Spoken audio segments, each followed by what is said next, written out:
Congressional Legislative Task Force and sent out the invite a little further. So hopefully you have a few things to share as we go too. But first and foremost, thank you for membership. Thank you for participation and being here. We have had a lot going on this year, and I don't anticipate that slowing down too much. So it's really nice to see you all and have you all a part of this. We're also planning a lot of this work to go on at conference as well. That registration is open. So if you are ready, get yourself signed up or check out the agenda. Let us know if you have any questions or need anything there. Otherwise, let's get started. I did say this is being recorded at least 3 times. So word is out there. I promise we won't send it to the congressional offices. But just know that we are recording, and we will share with a few. I know John Dillon said he is traveling, and so I may pass this along to him and a few others, but otherwise we're working on it for reference. So Aaron, you want to take over and Yeah, absolutely. get us going? Thanks, Karen. Thanks for being here, folks. And for those that can't make it, we'll put this out on the interweb so folks can check it out later. We are here because the Forest Service has opened up scoping on rescinding the 2001 Roadless Rule with comments due September 19th, so pretty tight turnaround. And our goal today is fairly straightforward: to provide some context, provide a little bit of provide context, background, including what may be most germane for outfitters and folks in the industry relative to the proposal. Really briefly touch on AO's thinking or approach to next steps. And really, most importantly, try to get feedback from folks on how this proposal could impact either your operations or operations that you're familiar with, so we can provide some granularity and something to bite onto in our comments or add to those which are already drafted up. I'll leave it to John for the most part to go through sort of the background, the proposal, and the outline of the concerns. But just really briefly, Roadless Rule has shaped how backcountry access or backcountry areas have been managed, in particular in the West, but across the country for nearly 25 years. So whatever does come out of this proposal could directly affect our access permits and the experiences or the perception of the experiences that our clients have. Our job at AO is to make sure that the Forest Service hears the real world perspective of operators and folks in the industry on the ground. So not only explaining the policy context, but also capturing your insights and examples so that our comments really reflect what's actually at stake. With that frame in mind, I will pass it over to John Simon to talk us through the background, what's on the table, and the potential implications. John? Great. Thanks, Aaron. Thanks, Karen. So I'm going to start with kind of a brief background on what led up to the 2001 Roadless Area Conservation Rule, and talk about what the rule does, how it works, where it applies, and then kind of having that background kick off with and talk about the recent and ongoing activities with this administration now to rescind that rule. So in terms of background, throughout its history, the Forest Service has recognized that certain areas within the National Forest System in their undeveloped state have values and character that warrant greater protection than other areas in the system. And over the years, the Forest Service has used different means to inventory and designate those areas to protect their undeveloped qualities. So from the 1920s through the enactment of the Wilderness Act in 1964, was largely done through forest level planning. And then starting in the 1930s, you saw a couple of regulatory efforts where these areas were identified and designated, first as quote unquote primitive areas, and then as wild areas and wilderness areas. So following the 1964 Wilderness Act, Forest Service was directed to inventory roadless areas over 5,000 acres for consideration for possible future designation by Congress as wilderness under the Wilderness Act. There were two separate inventories that the Forest Service undertook, both ultimately blocked through litigation. Upshot of that, in the 1980s, Congress ultimately decided to designate some areas as wilderness and released others from potential wilderness designation, returning them to essentially to normal management under the multiple use. From the 70s through the late 90s, apart from the management of wilderness areas, these areas were generally governed by individual forest plans. Road construction, logging, and other development continued to be authorized in some areas, but the plans dictated or at least provided some guidance on where that could happen and under what conditions and whatnot. In the late 90s, under the Clinton administration, the Forest Service began to reevaluate road management policy, and that resulted in the Roadless Rule being issued at the tail end of that administration in January 2001. And it was done to really address three concerns. One was a growing concern over the need to protect roadless areas for watershed and fish and wildlife purposes. There were concerns with the cumulative impacts of roads and timber harvesting, causing habitat fragmentation and degradation, erosion, degradation in water quality, and human disturbance in remote areas. Another concern was the budgetary demands associated with maintaining what had at that point become a very extensive national forest system road system. I think over 380,000 acres, I believe was the number, but and that's still an issue, is the amount of resources required to maintain this road system. And then the third concern that led to this rule in 2001 was significant public controversy and debate over how IRAs should be managed, so how these areas should be managed. There was extensive litigation and appeals. As it turns out, the 2001 rule did not get rid of that problem. I'll go into that a little bit, but it's been a very controversial rule over the years.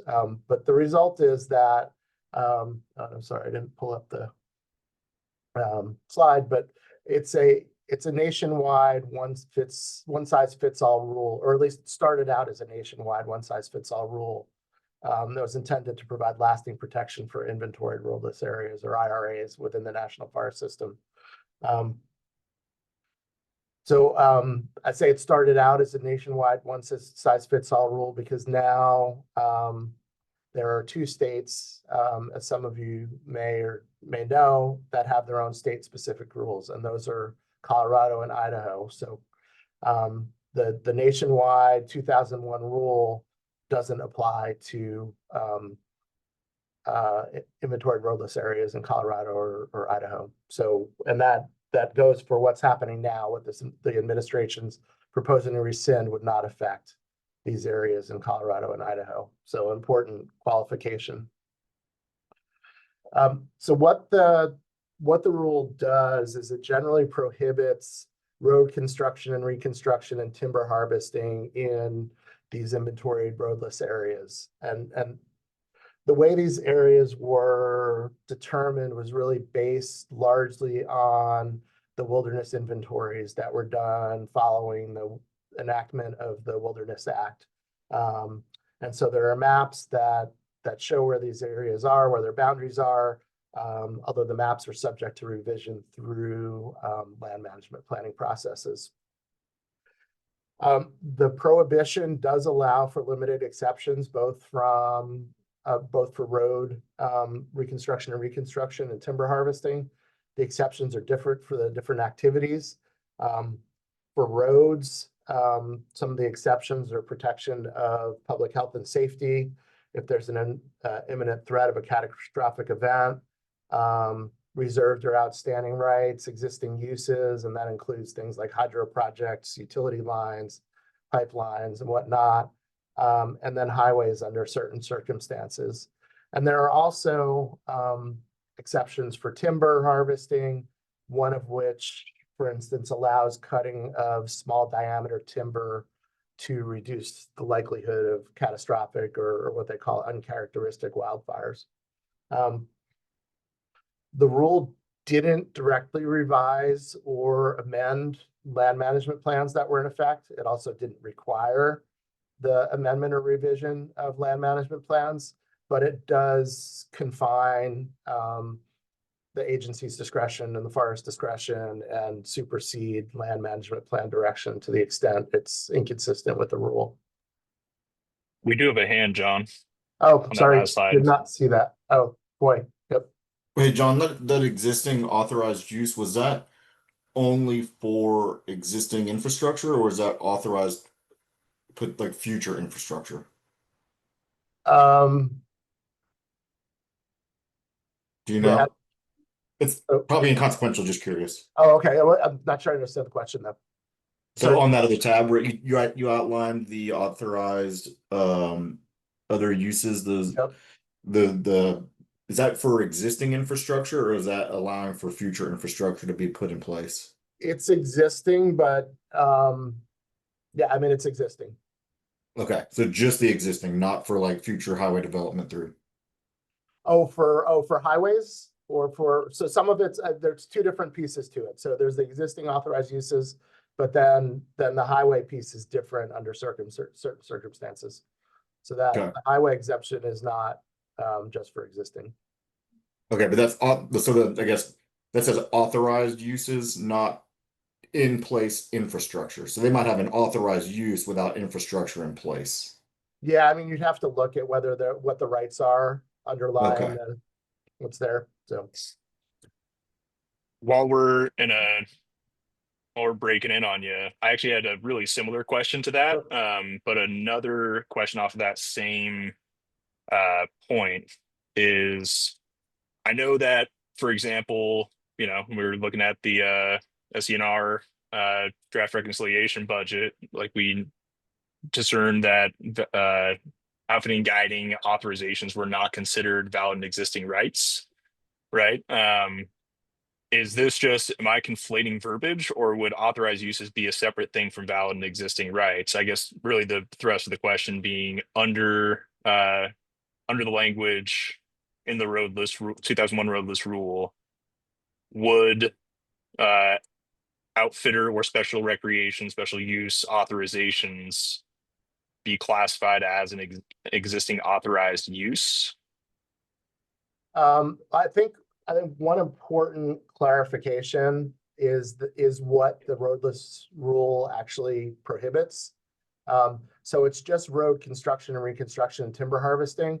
It's not like even though the identification and designation of the areas to some extent was based on the wilderness inventory, it's not, designation as an IRA is not as restrictive as a wilderness designation. So you can still have motorized activity, you can still do a whole bunch of other uses that you can't do under the Wilderness Act. It's just prohibiting, other than the exceptions, road construction, reconstruction, timber harvesting. So okay, yep, thank you.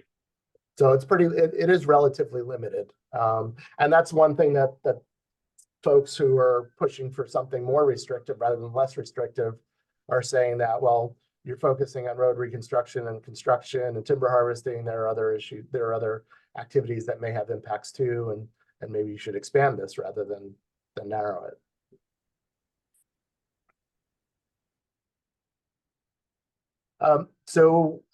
This is taken from, this next slide's a lot of this is taken from the new notice of intent that we'll talk about in a minute. But I thought it provided a good kind of capsule of the current status of inventory roadless areas, where they are, how many there are, and whatnot. And so according to the notice of intent, it currently applies, the inventory roadless rule, or the roadless rule, applies to about 45 million acres of National Forest System land. So it's somewhere around a third of the overall system, maybe a little less now, I think. And that includes pretty significant acreage, 9.3 million acres in the Tongass in Alaska. That number does not include the 9+ million acres in Idaho and the 4+ million acres in Colorado that are under the state-specific rules. Most of these are located in 10 western states, 12 if you include Idaho and Colorado, but in order of acreage, it goes from Alaska to Montana, California, Utah, Wyoming, Nevada, Washington, Oregon, New Mexico, and Arizona. Again, Alaska's really very heavily the Tongass, which is why it's on the top, aside from it being big. So approximately 1.3 million acres of inventoried roadless areas are also designated wilderness, and about 3.1 million acres are managed as recommended wilderness. According to the Forest Service, about half of them are within a mile of a road, and about a third are within a half a mile of a road. 13% experienced high or moderate severity wildfire between 1984 and 2024. Interesting comment on that. The Wilderness Society has claimed, and others I think have supported similar or talked about similar studies, but Wilderness Society has found that that wildfires are 4 times more likely in roaded areas than roadless tracts. Now, whether that's true or not, I don't know, but that's at least what they're saying. And there are a couple other organizations I've seen that have made similar claims that introducing roads actually increase your wildfire risk, and we'll talk about that a little bit more. According to the Forest Service, 40% of inventoried roadless areas have high or very high wildfire hazard potential, and about a quarter are within what's called the wildland urban interface, and another 11% or so within 1 mile of the wildland urban interface. And what the wildland urban interface, or WUI, is, it's that area where human development, housing, and other development overlap or kind of transition into the wild areas. So on to what's going on now and why we're having this call or this webinar or session. About 2 weeks ago, the Forest Service announced the notice of intent regarding its development of a proposed rule to rescind the 2001 Roadless Rule in its entirety. Again, as I said, it wouldn't touch the Colorado and Idaho state-specific rules, but aside from that, proposing to eliminate and rescind the 2001 rule completely. The process for that is they will develop a proposed rule, which will go out again for public comment, and also along with that, develop an environmental impact statement. So the next step in this process, and I'll go into that, but they'll be doing an environmental impact statement. They'll be coming out with a proposed rule following the APA and NEPA process, presumably. The reason for the change, according to the Forest Service and USDA, is twofold. One, it's a shift in national policy priorities, and two, it's in response to changing resource conditions. But according to USDA and the Forest Service, the Roadless Rule is no longer the best approach to managing these IRAs.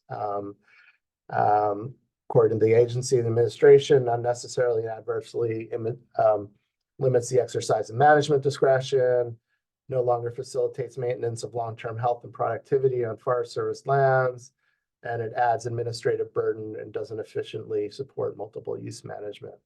I have a quote here from this notice of intent. It's looking to basically return, as they put it, decision-making back to local officials through forest level land management planning, rather than having that discretion confined by a nationwide rule. So on to as Aaron mentioned earlier, we're kind of in the scoping phase at this point where the agency is looking for comments on potential impacts, alternative, and areas that it should be looking at in its environmental impact statement. So this environmental impact statement will look at the potential social, economic, and environmental impacts. Importantly, it'll look at them at the programmatic level, not at the site specific, so not at the state or forest or project specific level. I think that's important because I think a lot of these impacts will be different based on what project, what forest, what site you're talking about, what activity you're talking about. So I mean, while they're looking for comments at the programmatic level, I think whether some of these things will be, or whether and to what extent that might be harmful or might be helpful in some situations, is going to be more site specific rather than programmatic. But they're doing a programmatic review right now. So the notice of intent identifies a few issues that the agency preliminarily identified for its evaluation, its environmental review. One is public access, and that includes for recreation, subsistence use, and exercise of legal rights.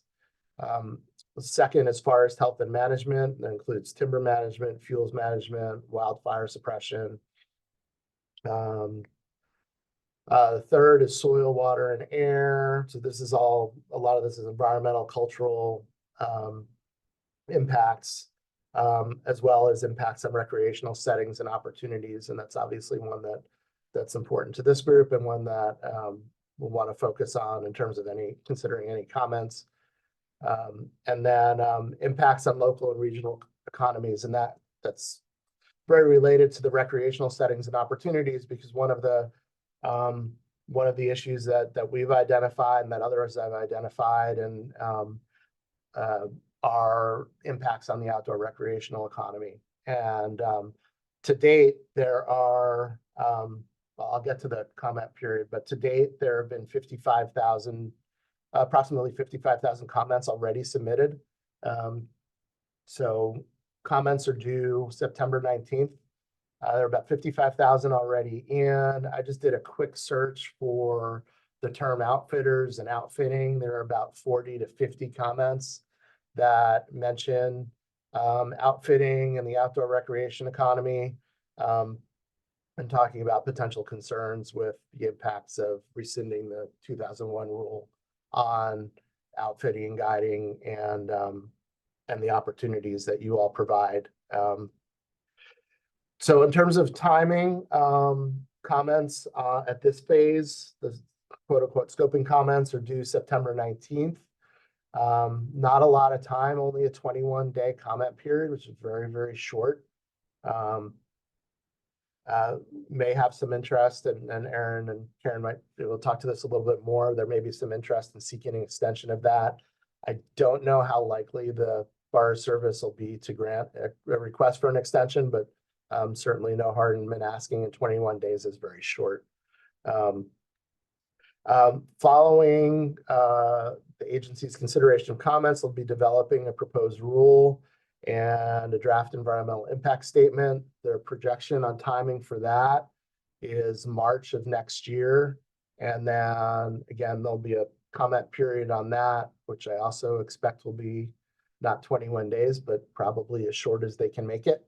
And then projection of a final rule, a final environmental impact statement, and a record of decision by late 2026. So they're looking to move on this pretty quickly, not surprisingly.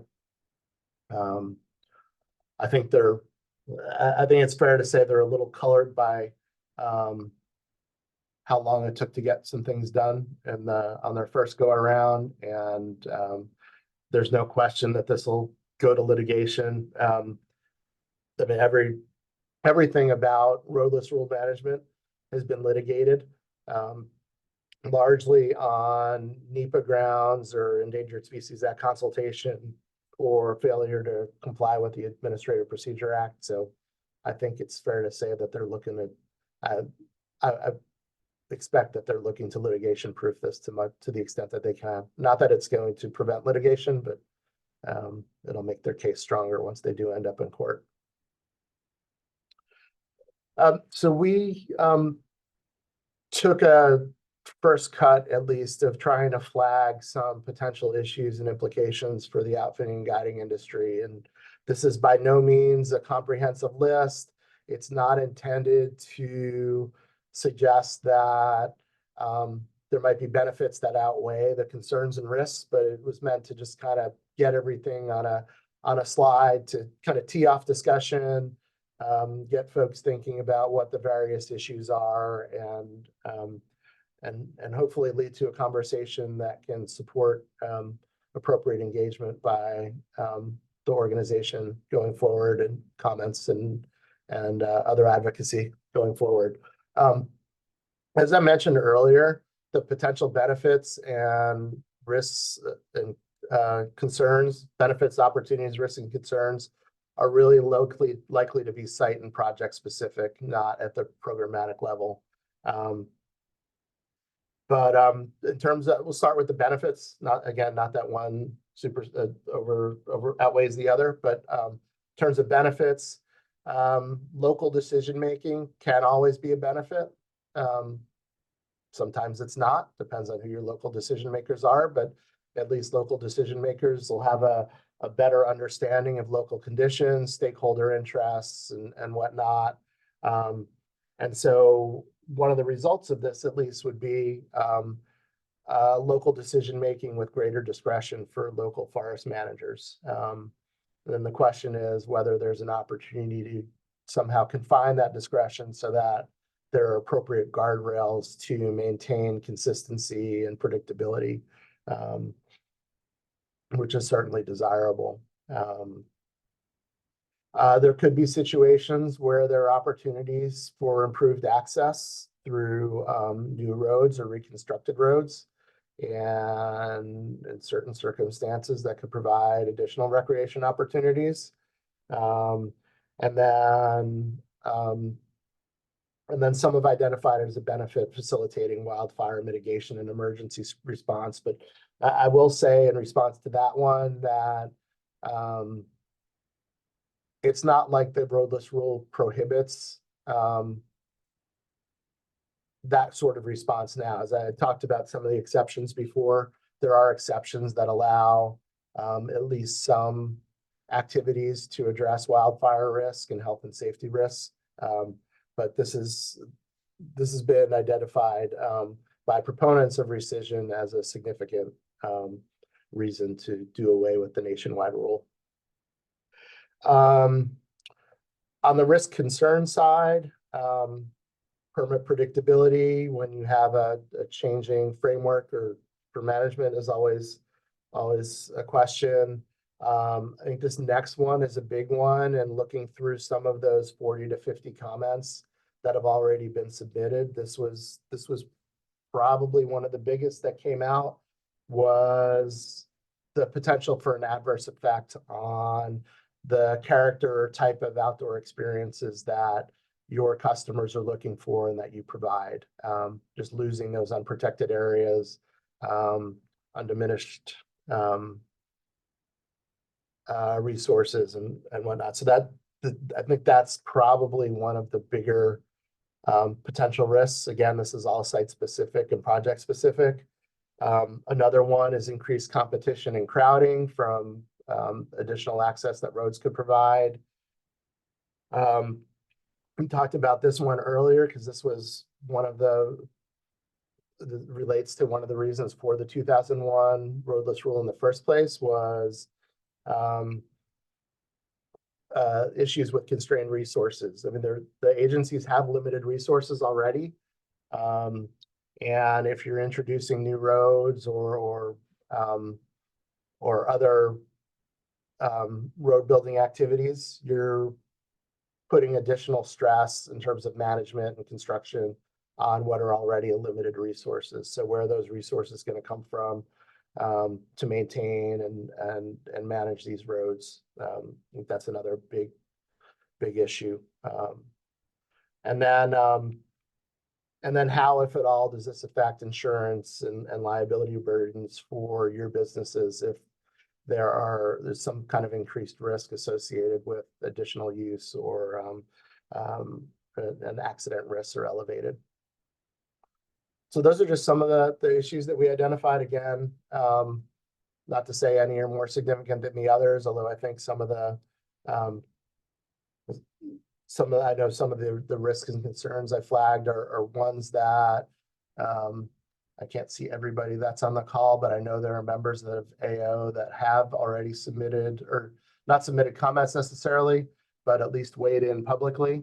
And so want to recognize that there are definitely concerns among folks in this community about rescinding the rule. But be good to have that conversation. I think that's it for my slides. Yeah. You, Well, thanks, John. That's a lot. yeah, But that's super helpful. And I actually I wrote down in unhelpful places a couple additional questions that came to mind as you were talking. But in the interest of getting other folks' perspectives, does anybody in the meeting here have any questions, or either questions about what is being proposed, what the background is, what the implications are, so sort of the bread and butter of the presentation, or else have any particular input that you'd like to share from your operation or operations that you're familiar with for how you think this could impact you or impact the industry?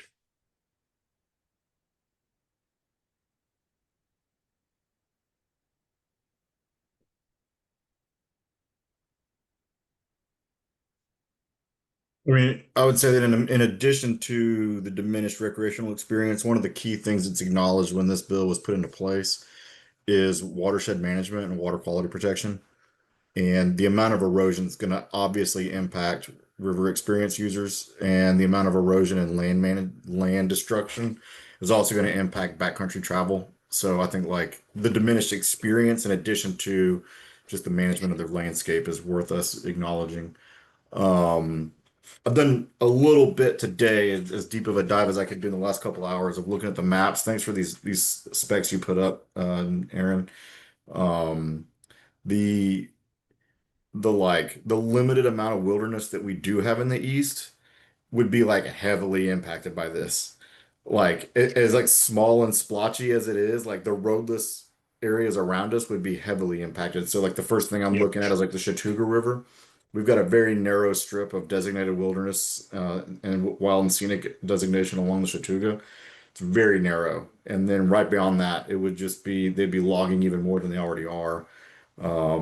That stretch of the 172,000 acres in North Carolina, a big chunk of that forest has the highest concentration of guide and outfitter permits of any Forest Service in the whole country.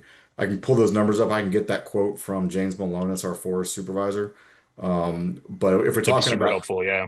yeah, if we're talking about like impact to businesses on outfitters, you like it's a highly concentrated landscape, but also a big concentration not only of outfitters, but also of other permitted users like, big trail races and other events that happen on the forest. Um, so another thing to add to it.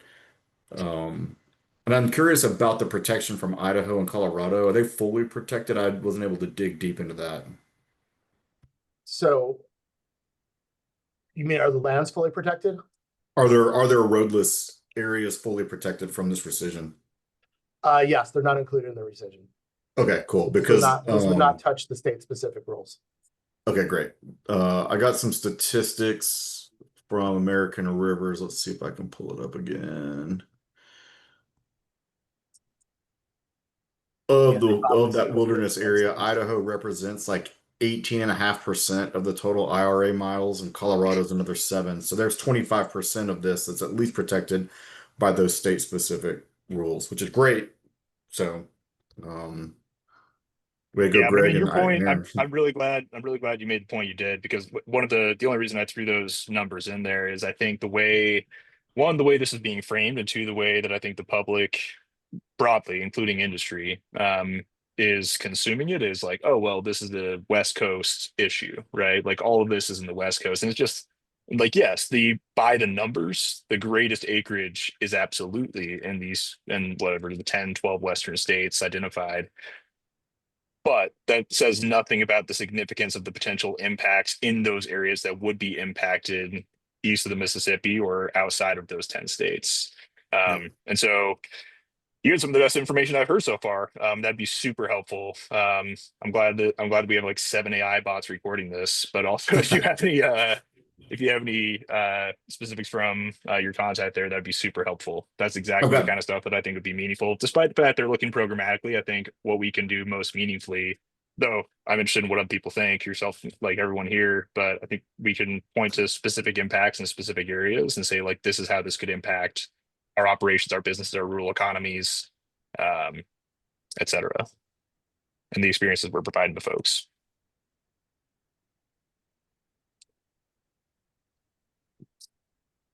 Something that's also interesting, Aaron, in the Southeast is so many of these wilderness areas are across state lines. So Hmm. something that's like the Francis Marion is in Georgia and or is in South Carolina, and the Sistering Forest in Georgia are managed by two different offices. So if we do get local management, it might literally be you can see the other side of how something is managed differently.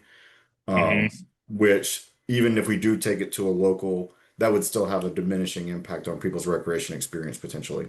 Um, and that's true at Georgia, South Carolina. That's true at Tennessee, North Carolina.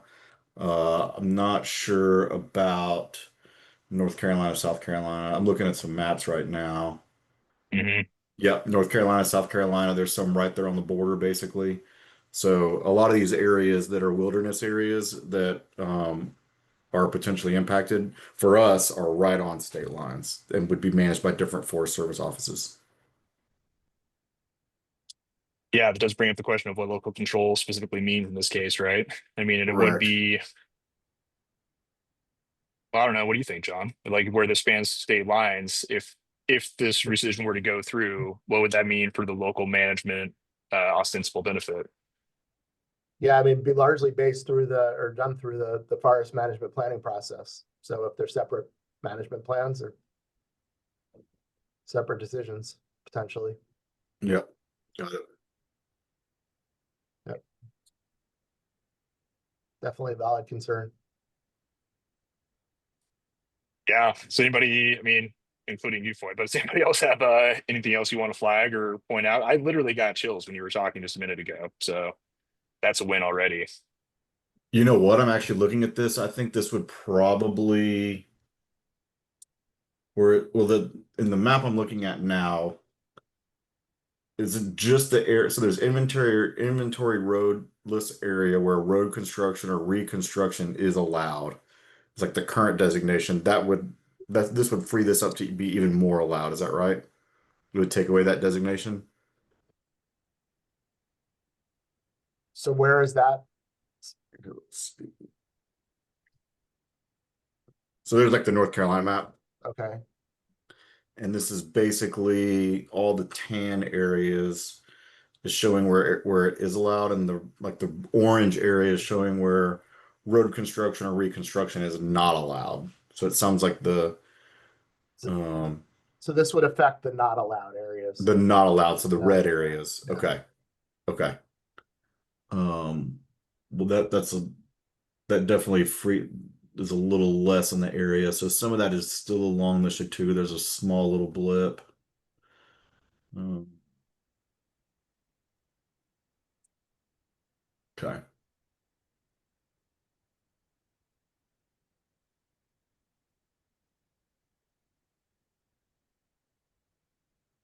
Hey, everybody. And you'd also want to see what the management plan says. So. Hey, Dan. Correct. Correct. Hi, Dan. Yeah, I was probably like you guys frantically trying to learn more about this before this meeting, and I was like, nothing really ever affects us up here in Wisconsin, and then I saw the Chequamegon Nicolet, Yeah. which is our neighbor. We are like Yeah. basically in it. And I'm like, oh, wow. And I have noticed some signs disappearing that designating it as a national forest lately. And so I pretty quickly have been in the background here running some investigative searching and saw it was mentioned earlier in some of the figures you guys perked up. And I'm thinking about like we as a business advertise a very beautiful natural experience away from the cities, Chicago, Twin Cities, Madison, all these places. And like even just habitat fragmentation from clear cutting could completely change that dynamic too. And so I'm looking at the roads that do exist here, which are far and few between, and how more of those within these like small tracts of forest could break that up even more, and we could lose a lot of the things that make the Northwoods really special. I think that's like a I'm glad I'm in this because this is for drawing my attention to how critical like those roads could be to destroying what's left up here. Yeah. And you said that was, I missed the name. Is that the, It's a very fun name. Karen The named it. yeah, the Schwabige Nicolay. okay, now I'm actually looking at that. I didn't know that's how you said it. Yeah, welcome to I'm Wisconsin. I'm I'm gonna sure. not try to I'm gonna not try to repeat it, but what, 69,000 acres? Is that right? I was going to Yeah. ask you that just for fun later to see if you knew, but I'm sure I AI mean, to what knows how to spell it. I think we spoke to Schwabige. already, Dan. Like, Dan, to what extent do you think that the sort of the marketing or the appeal of um the backcountry character, like how central do you think that is to your, I suppose, business marketing plan and like the people who end up enjoy coming out to enjoy those spaces? Yeah, I mean, people will say like the true Northwoods don't begin until you like go north of Green Bay, like Highway 8 or whatever, and that's where most of this forest is. So I advertise us as like the background to or the backyard to places like Milwaukee or Madison or Chicago or the Twin Cities. We're definitely don't see the stars like they do up here. Like we're in almost like a designated dark sky space, and because of that, like people feel like completely cut off from like the real world when they're up in Hmm. these spaces. As far as like wilderness areas go, in what I call it the North, because I grew up in Illinois, which was much Karen understands like corns and beans, but uh, up here it's pretty truly wild, and the forests are thick and dense, and even where our property is, we're like butted right up against the national forest. So we have like hemlock forests along the Peshtigo River, and it's grown up to the point where you can walk unimpeded through the forests. And we've had several black bears wandering through the sites lately. I heard outside my office today there was a buck snorting, and it is truly like living in a beautiful, untouched scape. And I've been up here for almost a decade, and I've seen tracks that have been affected by the logging, and they're still like not what they used to be. And as I see more and more of that potentially being opened up, I worry that like what does that turn into next? Does that go to development next? Does that, it's just a slippery slope once we start taking away protections like this. And people are eager to move up here. Like population continues to grow, which as a business I think will be good for us in the long term. Like people Hmm. find us up here, but it's got to be measured, and it can't just be um, a yard sale of sorts. Yeah, and even before the slippery slope, I mean, just changing the character with new access routes, logging the development, or the noise and activity that comes along with that is in and of itself a pretty significant independent impact, right? Without a doubt. I think of driving, people that are driving. And so they have a special name for Illinois people up here. I won't repeat it on a recorded line, but it's funny. And the driving up here is oftentimes people from Chicago or the cities are driving fast through these areas where they're not used to there being, things. It's bear hunting season, for example, right now. So there's bear hunters pulled over everywhere. And so I don't go over like 45 on the back roads here. But if you have logging trucks and a lot of other types of vehicles that could potentially be finding their way back here as you're developing roads or logging, I worry about that as a potential impact as well. Just because the roads out here are really designed to take that kind of beating. I was just in a town hall meeting 2 weeks ago, and they were complaining about that they took the frost ban off too early. So the roads got destroyed this spring, and I'm like, okay, we're going to add heavier trucks to that again, more traffic, more travel. Yeah, it's like a traffic impact too, for sure. So a lot of different things to consider here. Thanks for adding that. That's super helpful. I'm gonna have to note down. I'm gonna copy it so I don't have to try to repeat it again. The name of the forest. The Quagmire de Chilet. It's pretty good. I'll bring you Yeah, there we go. a t-shirt Close. shortly. There we go. Yes.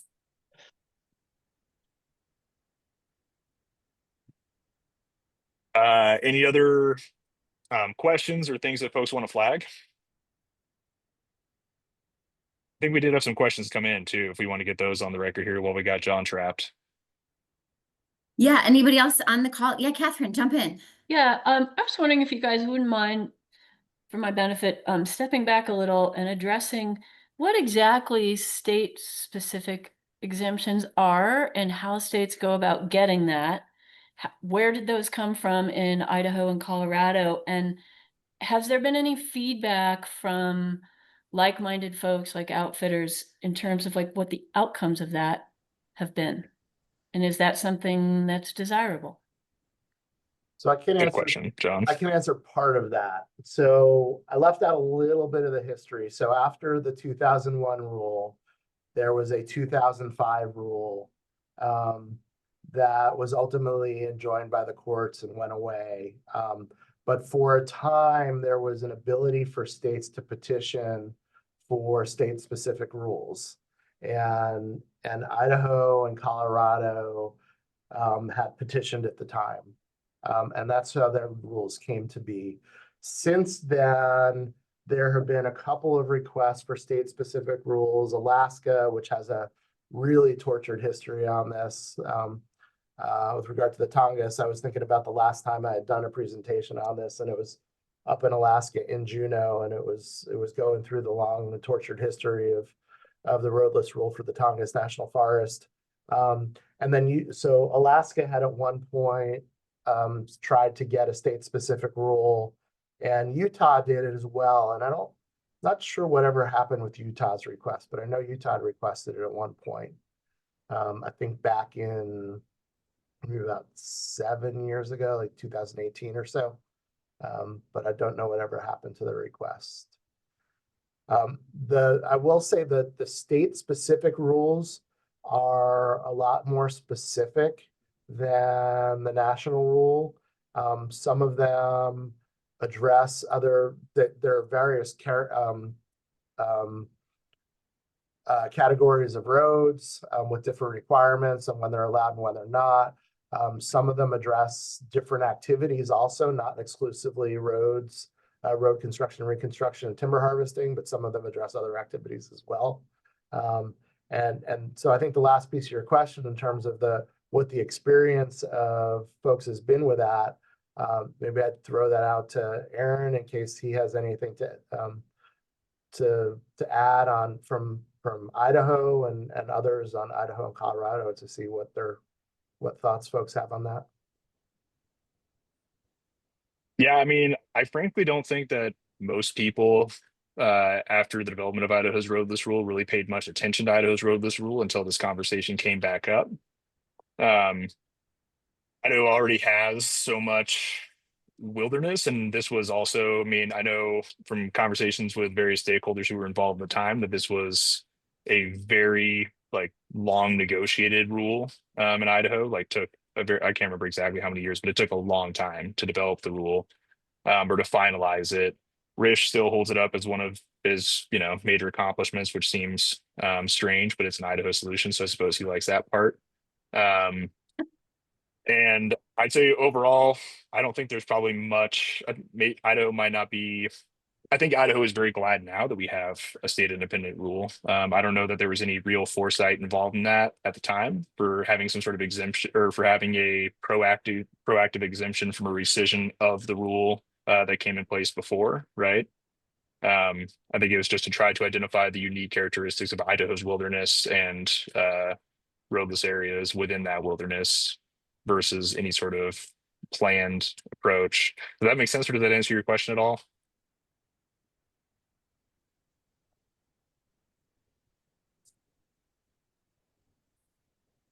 Yeah, and maybe I guess a follow-up question on that would be, I think I know the answer, John, but there wouldn't be any opportunity for state-specific exemptions Well, that was gonna development of be a state-specific question. rules, right? That was a question that I had, that I was gonna throw out actually, is, I mean, one of the things we talked about is that unfettered discretion may not be a great result. And is there some, I don't know that the administration would have a palate for it, but doesn't mean you can't suggest it and push for it. Is there any interest, and would it be helpful to think about whether it makes sense to push for state-specific rules again and give states the ability to do that? Because I mean, it does provide more direction and would lead to more consistency, at least on a statewide basis.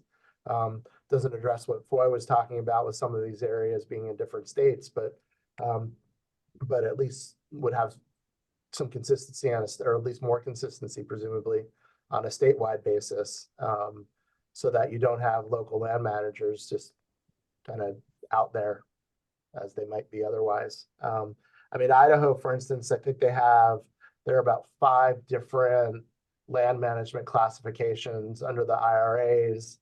Some of them were more protective and restrictive than others, and Colorado has a few also, and so there's more direction in those state-specific rules than there would be otherwise.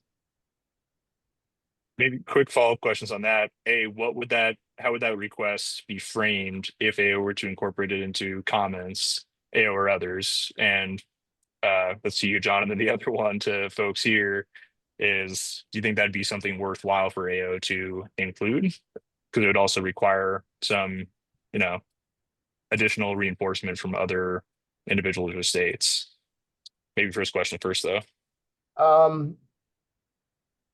If there's interest in it, I think it would be worth including.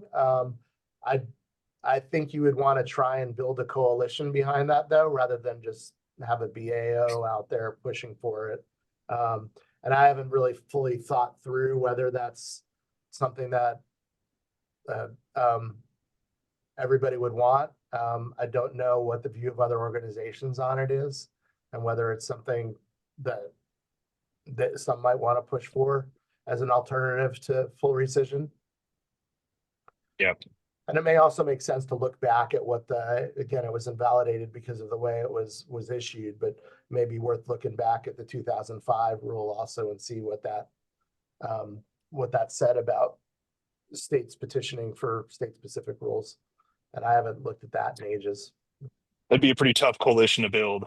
Yeah, Because really, like most issues Yep. these days politically, in particular around public lands or wilderness, it's going to drop into 2 camps of like, this is evil bad, or, this is the future and getting rid of red tape. And it seems to fall along those lines versus more balanced middle approaches. Yeah, and I think given the current political environment, I think this administration's predisposed to just scrapping it altogether and then leaving it up to the management process, the management planning process. Yep. It's not a bad thought, though. Just to Although check the other in, we've got. question, oh, sorry, Karen. The No, other good. I question just want a is- time warning that we've got 5 minutes. If anyone Okay. else has questions or comments, I want to make sure they get in here. Yeah, thanks, Karen. Sorry, just real quick, the other thing I was gonna add on doing state-specific things is we still don't know how the Forest Service is gonna reorganize. And to what extent you're still going to have, what offices you're gonna have and at what level.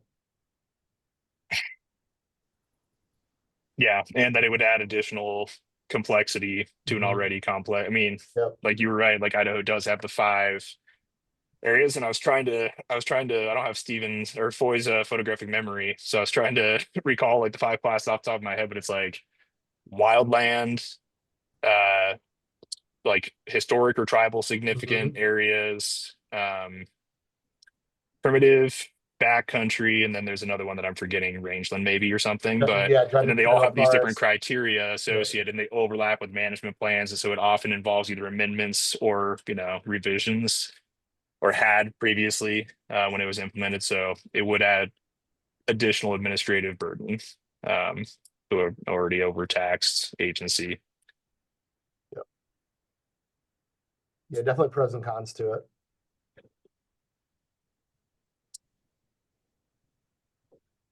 Foy, you're muted. Always. I gotta split here in a minute. I'm looking at this letter. This is a great letter that you guys wrote. I'm assuming a couple of y'all put kind of edits on this. This looks good. I guess the question, are y'all looking for any specific comments? Just general approval? Okay. And when are y'all hoping to submit? Well, assuming that we don't hear about any sort of extension of the comment period, which, as John said, I doubt we will. Definitely by the 19th, and probably try to have it pretty much cleaned up by 11th, 12th. We'll Okay. see, somewhere in there, but it could go longer. But really, any specifics, any overarching points that you think we haven't hit hard enough or haven't expressed fully enough, and that goes for anybody in here or listening after the fact, or specifics to your operation, which I think is usually most helpful in an independent comment letter. But really, any feedback you have would be super helpful. I do think, and I mean, it also is something that agencies tell us, that the more grounded and specific the impacts or the potential concerns, the better, right? So keeping it out of the abstract, out of the programmatic in our comments, and getting into some specifics could be really helpful. Okay. So two more questions on that. Do you want specific members to say like, yep, put NOC's name on this, or do you want us to just to share your letter maybe with our specific additions? What do you all What do you think think, on? John? I know, I think definitely getting feedback to AO. I don't know that you need to have your names on it apart from that. Co-signatories, yeah. Yeah. I think just having the association. Okay. And then the other question is, are there other entities that are already reaching out to get y'all to sign on, like Recreation Roundtable or OIA or anybody else? ORR's asked to see our draft, and though I haven't heard anything yet, Whitney there was hoping to put together some sort of call with a couple different organizations to, put our heads together on what the potential impacts or, response impacts could be, response could look like. I haven't heard from them yet. Yeah, we know Yeah. NASA's working on comments. So it'd be good to reach out to those guys. I don't know if Aaron, you want to reach out to Kevin, or I'm happy to. Yeah, I should. Or unless you want to make the connection, that'll be one thing off my list. Yeah, I'm fine reaching out to Kevin. Excellent. Yeah, I mean, that's a good example of somebody who could be within that coalition of sort of more balanced take. And he did speak in a recent meeting about having a sort of similar mindset to, I think, where we will probably stand as an industry, though that's also something I want feedback on, to the degree that that letter does reflect where we stand, which is a pretty middle ground. I think a lot of folks could recognize the benefits to this. As John pointed out, there are some. But some of those impacts are real, and it's not, I mean, I think one thing that we didn't talk about, and Karen, I know we're going over time, or close to, but one thing we didn't dive too much into, like, yes, it changes the backcountry character, the appeal, the sell for our clientele, and more importantly, what their experience looks like. But in some areas, like the opportunity to create new roads or points of access into otherwise difficult to access or backcountry areas really does, I think, present a concern for outfitters, especially those limited, which is most, but limited by a certain, geographic quadrant and their operation for congestion. So whether that's like folks, up in the North Country talking about bear hunting, right? Like if you have bear hunting outfitters out there that are limited to a certain like set authorized camp or certain set areas, and all of a sudden you have these new roads coming in that allow other members of the public, which is, it's all public, but to oversaturate a certain area and to congregate in a certain area, that's going to have inordinate impacts on the wildlife and the experience of folks there. So it's one of those areas where I know there's 1,000 different examples that I know are out there, but can't really think of. So any of those particulars that you want to share with us, or that anybody can share with us, or that you can put into your own comments, or both, I think it'd be super helpful just to help frame the real business recreational impacts of the decision and how there could be a better approach. I mean, increased logging definitely, because I mean that looks like the main thing that's being promoted here is the logging and timber. So I would say that definitely comes with an increase of commercial vehicles, big trucks, big trailers that are going to be sharing those rural roads with private vehicles. Mhm. and with recreational users. So that increases a substantial risk on the public lands where they're already reducing staffing to respond to emergency circumstances. Yep. Let's at least try. I think we've just talked about like next steps being one of the biggest thing is to get AO's comments to us on any of this. Anything else you want to add for next steps, Aaron? So people who need to take off can jump. Next steps I think are really pretty straightforward. So, one, to the degree that you're able and willing to share any additional detail or things that you think the AO's draft maybe fell short on or could, be bolstered in, that'd be super helpful. Also, just really encouraging you to draft comments and encouraging others around you to draft your own independent comments that have more specific business impacts that you identify as potentially operative were this to go through as proposed. I think those are the key things, and to do so in anticipation of a 19th deadline, because as John suggested, it's unlikely that's going to shift. It's not long at all. But for overall format, you can draw from AO's comments. I think those are available to folks. You can draw from AO's comments for sort of structure. And feel free to, if you email those in, to CC us on it if you'd like us to see it. And we will have updates in our newsletters on the final comments we submit when we actually get that in. What am I missing, Karen? I think that's it. I think that's the big stuff. Obviously, if anyone has questions or needs clarification, like, please feel free to reach out to us. That continuing that discussion is the big thing, and getting this done on time is a big thing. Yes. Sooner the better. Yep. And just continuing to pay attention against the seeming barrage of, threats and changes that have been coming recently. It's been a lot, and a lot of it can impact us, though it's pretty nebulous how, in certain cases. So it gets pretty exhausting, but appreciate you all being here and for everybody for paying attention to all the stuff going on and what's happening, how you can be part of it. John, Thanks thank also you to for John for putting explaining all this everything. together. Yeah. Absolutely. All right. Yeah. Yeah. Actually, before we let folks go, Aaron, that was a good segue. I don't know if we want to just mention really, really quick the email I sent you guys about the Park Service RFI today. If you even saw it, did you guys not see it? Yes, we saw it, but we didn't get to go through it yet. Oh, okay. We saw it and we're like, yeah, we're gonna get through that. So John, if you have a second, Yeah, if let me anyone just needs take a to minute. jump, but Let me John, just if you take a wanna, minute so everybody's aware. thank you. So in tomorrow's Federal Register, the Park Service is going to publish a new request for information, seeking comments and information on how the Park Service can more efficiently provide or manage visitor services in the national parks to enhance the visitor experience. And I'm reading from it now. This includes how the Park Service can provide access to visitor services in parks in a way that allows visitors to have meaningful and enjoyable experiences, given increasing visitation to more popular parks and features. So this is something that kind of builds on the Make America Beautiful Again executive order that the president issued earlier this year. So there'll be a 30-day comment up period on that. We'll provide more information on that, but that's kind of hot off the presses as of today. It's interesting, we didn't really have a heads up that this was coming, which is a conversation we may be having with the Park Service.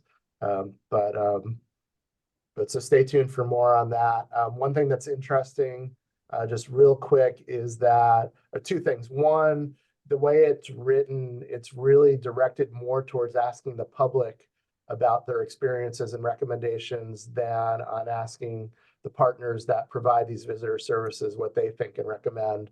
And the other thing I just want to note real quick is, and we were waiting for this, is the executive order talked a lot about affordability. This doesn't mention affordability at all, which is interesting, other than its reference to efficiently. But so Thank you. stay tuned, but that's new information as of today. And a Just pretty keeps broad coming. RFI.